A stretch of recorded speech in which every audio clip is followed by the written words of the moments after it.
My name is Marian. My name is Rodney Wamara. Shiimwe Andrew.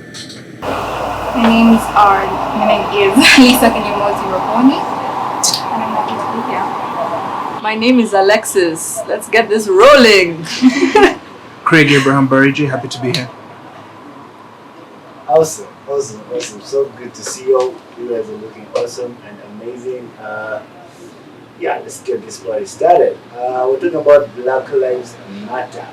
There's been a massive uproar this year, and it's been beautiful and it's been lovely to see how people united together, whether black, white, Hispanic, even with the Instagram hashtag, and it was amazing. It was really just nice to see people standing together, giving updates, and putting all these black Americans that have been unjustly killed by the police, and pointing out injustices to the system, because as Africans, we know the problems with our police. I didn't realize it was that bad in the States. I mean, I had heard stories of white cops killing innocent black humans, but in Uganda we're used to our problems, even as Africans. But to see that also the system there is also as corrupt, not just killing, but also as corrupt as the system here, it brought a lot to the forefront. And I think one thing I really just want to point out is we need to be careful about black radicalism, because I'll give an example using pop culture. We know Cardi B and Megan Thee Stallion.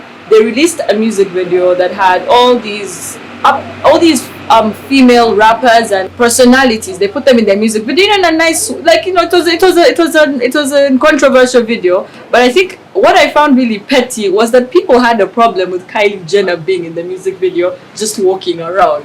And I was like, she's a big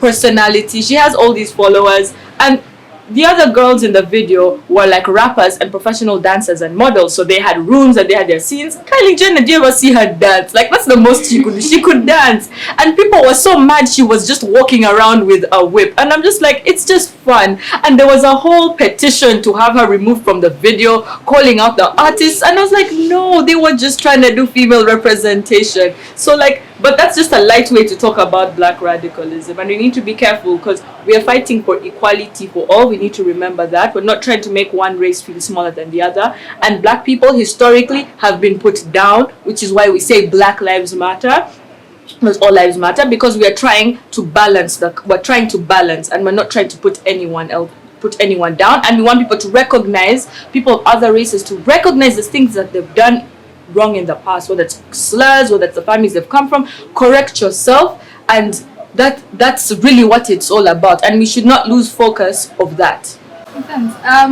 To begin with, my thoughts on Black Lives Matter are very limited, because I believe in the notion that the people who are experiencing it should be the first-hand speakers, and then anyone else who talks about it is a second party to it.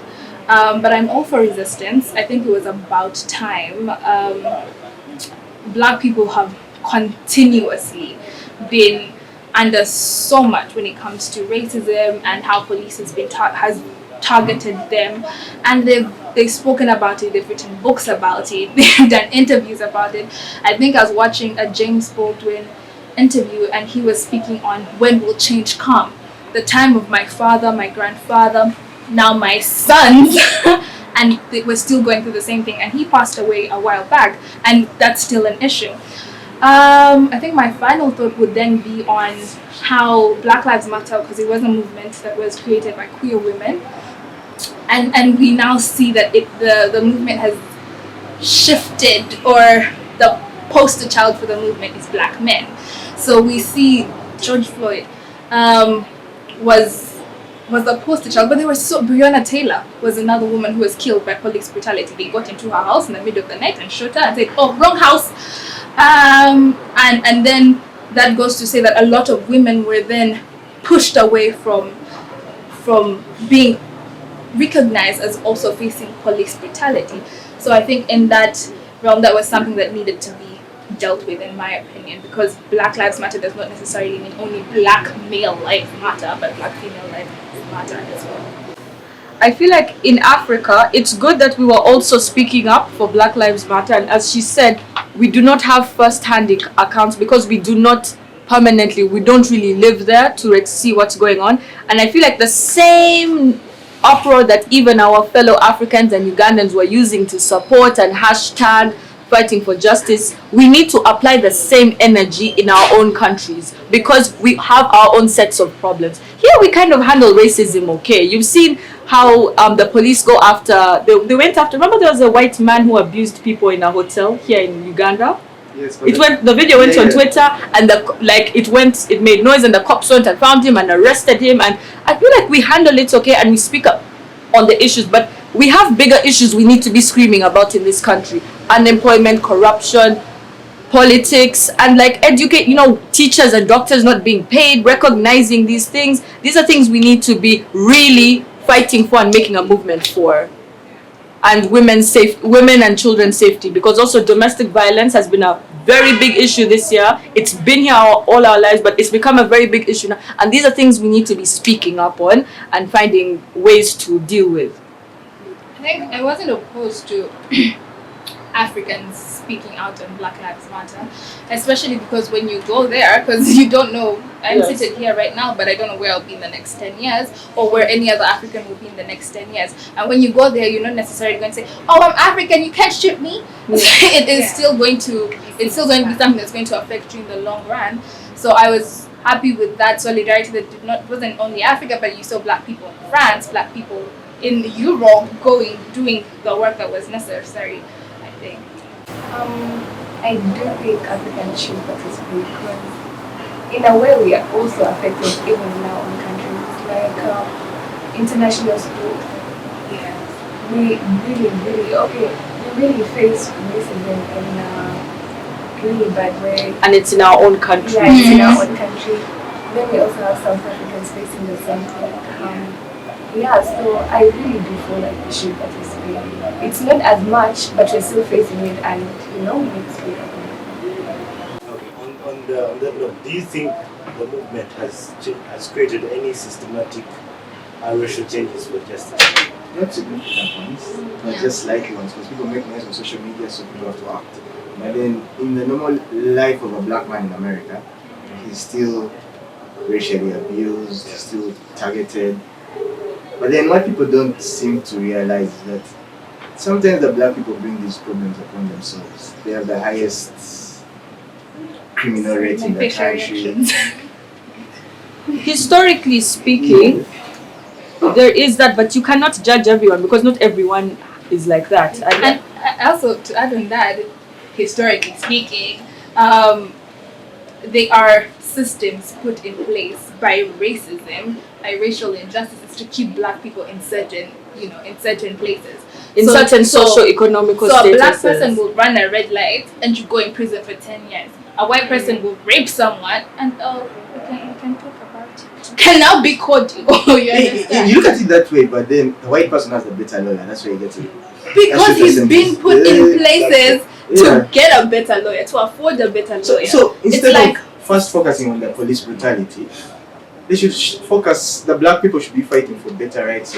That's the whole point. Yes. Because one reason why you'd say black people are committing crimes and whatnot is because the system is designed not to give them opportunities. It's very limiting. But I'll give you an example. When you say that you're justifying them committing that, no, I'm not justifying. I'm saying it's wrong, but also people of other races commit the same crimes. Exactly. But I'm just saying black people are put in a box. They're not given enough opportunities. I'll give you an example. A few years ago, I visited Italy. I was there for about a week. And one thing I noticed was I barely saw any black people. I was in Milan. I'm walking through tourist sites, streets, trains.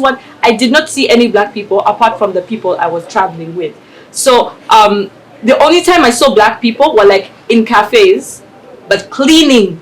No one at the cashier, no one taking your orders. These are all run by white people. You're not seeing black people doing anything like. You get what I'm saying? It was very upsetting to see, and when you do your homework, you realize they really put people in a box in a lot of these countries. Yes, I think to put a number on it, in America, when it actually started, systemic racism was in 1937 with redlining, where they like had a map of America and they would put red spots on all the non-white areas. Yeah, so black people. So people didn't have schools, jobs, like poor facilities because banks couldn't give them loans. So as that went on, every bit of the non-white people reacted differently. Black people went into gang violence, as you said.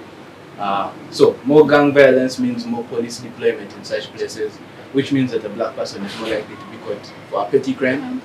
Yeah. But then when you look at how the other non-white people reacted to this kind of thing, the Asians are doing so well. And they're all non-white. The Hispanics are also non-white, but they're doing so well. So I feel like the systems now are no longer as bad as they were then. A person But they can should be still- better. But the things thing should with be that way is- better than they were before. Yeah. And they're not as good. Yeah, of course, they have to come I back. get what you're Yeah, saying. but everyone has to play their role. Like gangs. No, but I get what he's saying.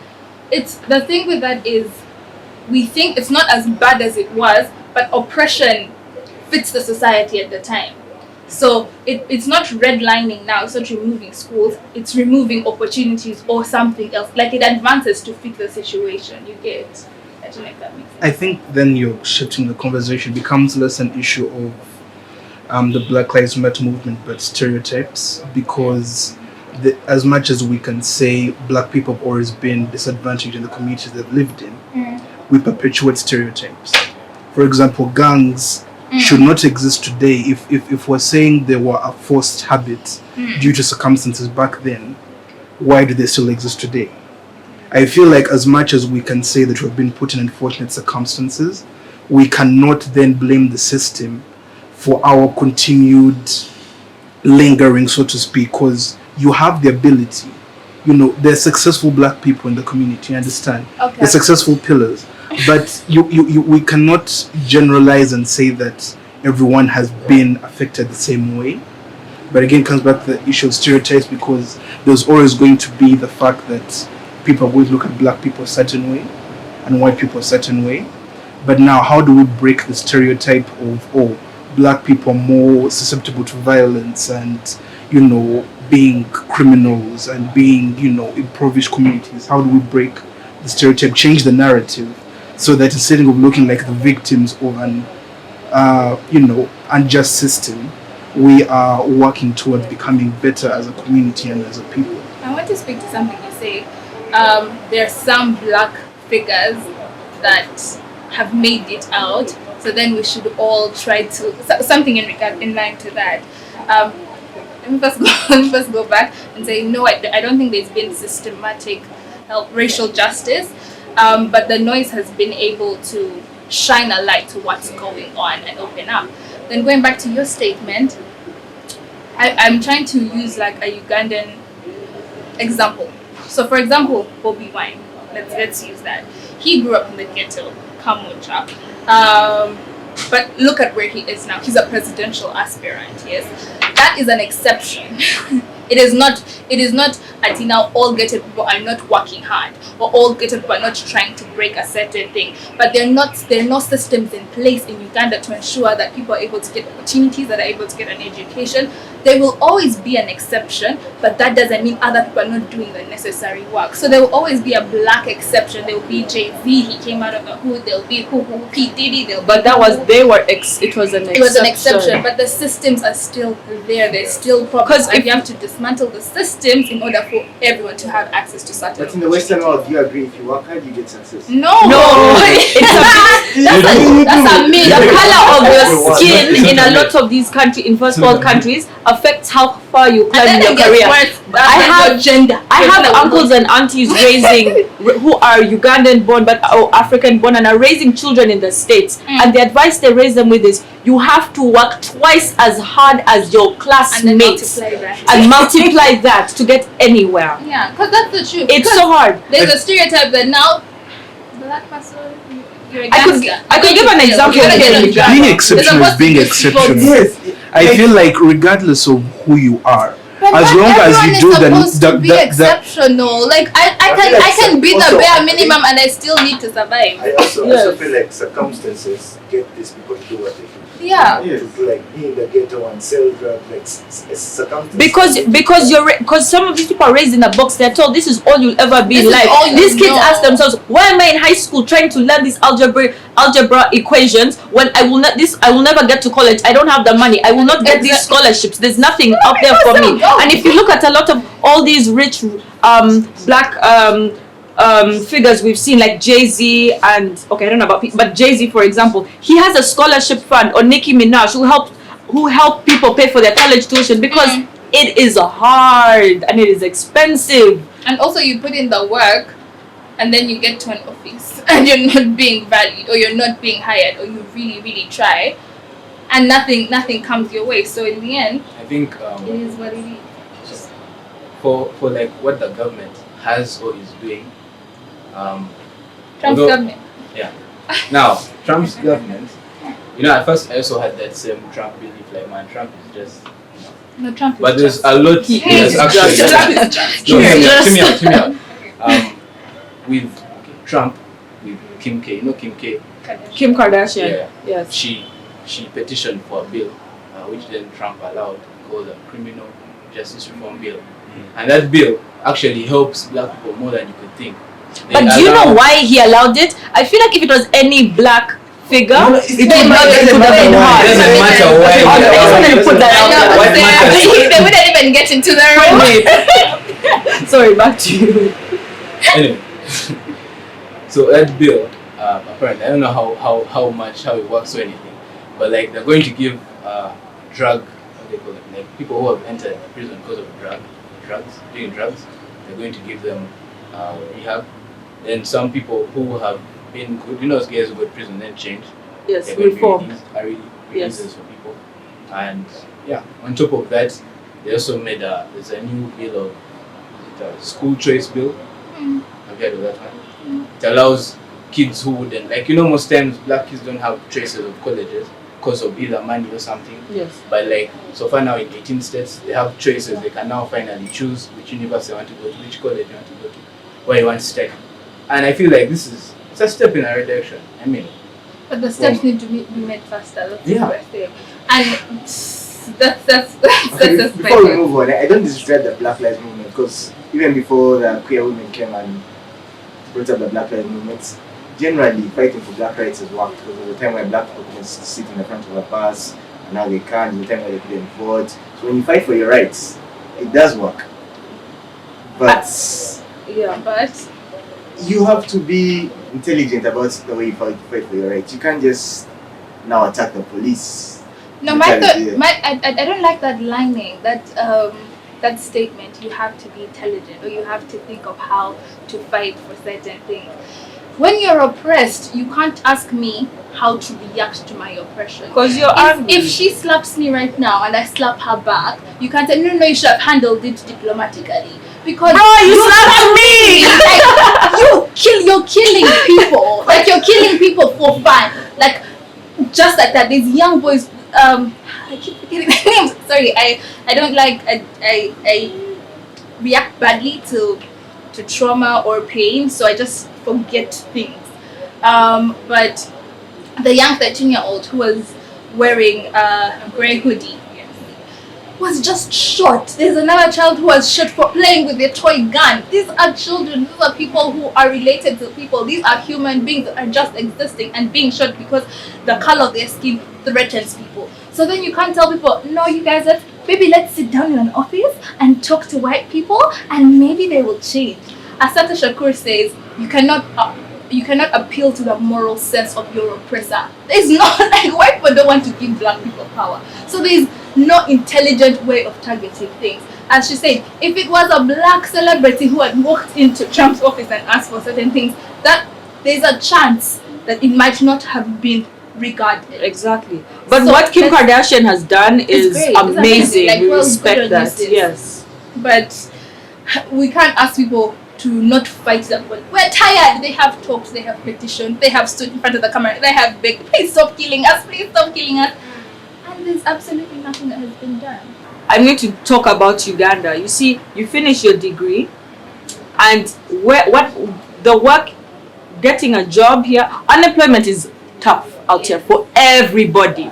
But think about someone who went to a university locally here, probably doesn't have a lot of connections, and somebody who did okay in university and maybe not that well, but maybe they're not even that interested in working. They want to do other things, but their parents are like, no, you have to work. Nepotism. We have yes. Nepotism does a lot of nepotism here is also a very big problem, which is why when we are looking at politics, I see why a lot of people are supporting. I see a lot of why people have issues with the current regime, and it's valid. It's really valid, because a lot of things need to be untied everywhere in the world. Especially, that's why I keep saying, as much as we talk about BLM here, yes, we support, and the movement was beautiful to see everybody from all corners of the world speak up, post on their stories. I also feel like as Ugandans, we have seen we need to use that as an example and also bring it home and work on local issues as well. Take an example. 1 minute, because I feel like even when it comes back to home, it's still a stereotype. The 3 richest people in this country are not Ugandan. Okay, that's... It has come to a point where we believe that we're just inferior. Yes. You understand? So I say it comes back to stereotypes, because we naturally believe that, you see a white person, you see an Asian person, you're like, no, but also a sure deal for Asians have been known in this country. Asians with businesses have been known in this country. I'm just giving an example from the business side of you. Asians have been known in this country to mistreat black workers. That's true. It is very well known here. But okay, you cannot make a business empire purely from mistreating black. You see, they have black people working for them. They work twice as hard. That's what I'm saying. We're not doing enough to change the narrative, to break the stereotype that says that black people, that Ugandans can be just as good as the Asians who found it. We've digressed from Black Lives Matter. But just one second. I understand what you're trying to say. But it's not stereotypes. People, okay, like, yes, I can wake up in the morning and believe, oh my God, I'm great. I can do this. But if there are no systems in place to hire me, there is no opportunities. I don't have the education. I don't have, because our education system, come for me. It's trash. It is. Our local education system needs to be revised. I'm speaking from a privileged place because I did go to an international school, but I know what I got from an international school that is not accessible to my siblings were international school. That is not accessible to my siblings, and I see what they're learning is not something that they're going to use in the long run. Like, they're learning things my dad can help them with. My dad is 50. Why is it 13-year-old learning the same thing? You get? So there's so much work to be done in Uganda to ensure that we're able to do certain work. Also, I think our family systems and how we see work is not the same, because a lot of our parents, and this is a generalized statement, are employed. Whereas for a lot of Asian people, it is a generational business that you're thrown into. So you already have this opportunity at hand for you to be well off.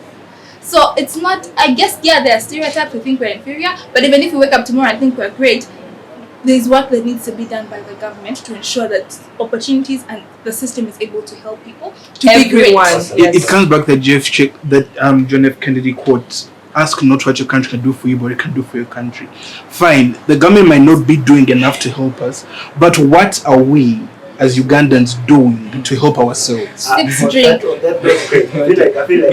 government needs to give people the opportunity through the system they've created. They need to give everyone the opportunity. We're playing the victim card too much, honestly. I feel to a certain degree.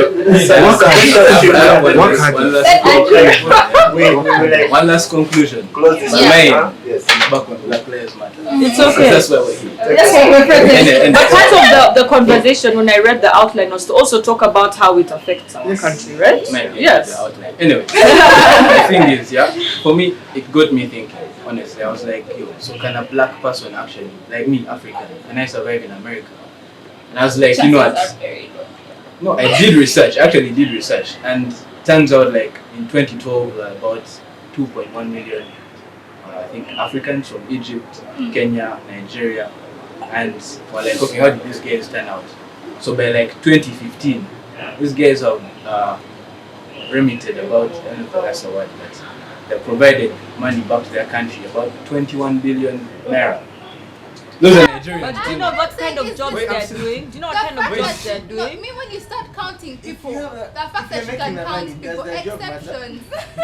If I No, go to the that means States with that- my medical degree and I'm a janitor in a high school, You get a job. And you- Actually, and women are the ones who are Really? getting more money in America than the black you're men. telling me the hours no. I worked as a and I have a medical Women are in degree a better situation. we can continue and this I want to conversation, practice. yeah?